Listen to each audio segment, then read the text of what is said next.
Isinasagawa ng command conference ang Isabela Police Provincial Office na pinangunahan ni Police Colonel Manuel B. Bringas, Acting Provincial Director, noong ika-12 ng Enero nito lamang taon sa Isabela Police Provincial Office Function Hall na dinaluhan ng mga opisyal at hepe ng pulisya mula sa buong lalawigan.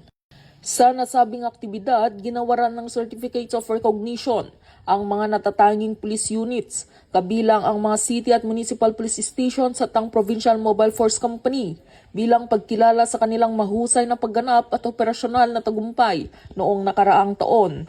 Nagkaloob din ang pamahalaang panglungsod ng ilagan ng cash incentives sa mga karapat-dapat na unit at tauhan bilang pasasalamat sa kanilang tapat at masigasig na serbisyo. Kasabay nito, isinagawang turnover of command ng Dinapigi Police Station at ang ceremonial turnover ng mga computer set sa piling police units upang higit pang magpahusay ang kanilang kakayahan sa operasyon at serbisyong publiko. Dito sa Police Regional Office 2, ako ang inyong Police News Network Correspondent, Patrolwoman Ledesma, alagad ng batas, taga-taguyod ng Balitang Pulis.